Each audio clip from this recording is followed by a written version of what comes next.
Hello, ഇപ്പോൾ ഇൻസ്റ്റഗ്രാമിലൊക്കെ വൈറലായിക്കൊണ്ടിരിക്കുന്ന മാങ്ങ ചമ്മന്തി നമുക്ക് വീട്ടിൽ തയ്യാറാക്കി നോക്കിയാലോ. നല്ല ചൂട് ചോറിൻ്റെ കൂടി ഇഡ്ഡലിൻ്റെ കൂടി ദോശയുടെ കൂടി ഒരുപോലെ കോമ്പിനേഷനായിട്ടുള്ള ആ മാങ്ങ ചമ്മന്തി എങ്ങനെ തയ്യാറാക്കാൻ നോക്കാം. അതിനാവശ്യമായിട്ട് ഞാൻ എടുത്തിട്ടുള്ള നല്ല ചെറിച്ച മാങ്ങാണ് കേട്ടോ. ഒന്നെടുത്താൽ മതി. ഇനിയിപ്പോൾ നമുക്ക് ആവശ്യമുള്ള ഒരു നോൺ സ്റ്റിക്കിൻ്റെ പാനിലേക്ക് 2 ടേബിൾ സ്പൂൺ വെളിച്ചെണ്ണ ഒഴിച്ച് കൊടുക്കുകയാണ് ചെയ്യേണ്ടത്. ശേഷം ഇതുപോലെ മാങ്ങ കട്ട് ചെയ്തിട്ട് തിരിച്ചിട്ട് കൊടുക്കുക. അതുപോലെ തന്നെ ഒരു തക്കാളി ഇതുപോലെ തന്നെ പകുതി ഭാഗം കട്ട് ചെയ്ത് തിരിച്ചിട്ട് കൊടുക്കുന്നുണ്ട്. 3 പച്ചമുളകും 3 വെളുത്തുള്ളിയും ചേർത്ത് ഒരു 2-3 മിനിറ്റ് മാത്രം ഇതുപോലെ മൂടി വെച്ച് വേവിച്ചെടുക്കാം.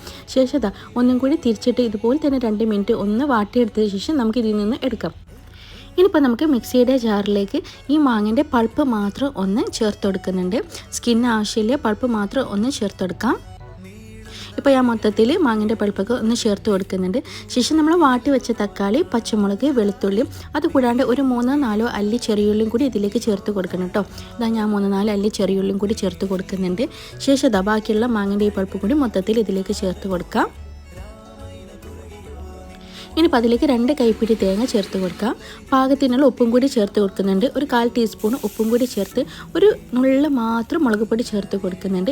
ഇനി നമുക്ക് നേരത്തെ ബാക്കി ബാലൻസ് വന്നിട്ടുള്ള വെളിച്ചെണ്ണയില്ലേ, അതും കൂടി ചേർത്ത് അടിച്ചെടുക്കാം.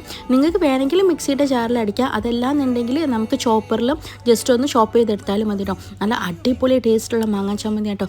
മസ്റ്റായിട്ട് ട്രൈ ആക്കി നോക്കിയിട്ട് നല്ല ചൂട് ചോറിൻ്റെ കൂടെയൊക്കെ നല്ല കോമ്പിനേഷനാണ്. ഇത് മാത്രം മതി, കറിയുടെ ഒരു ആവശ്യമില്ല.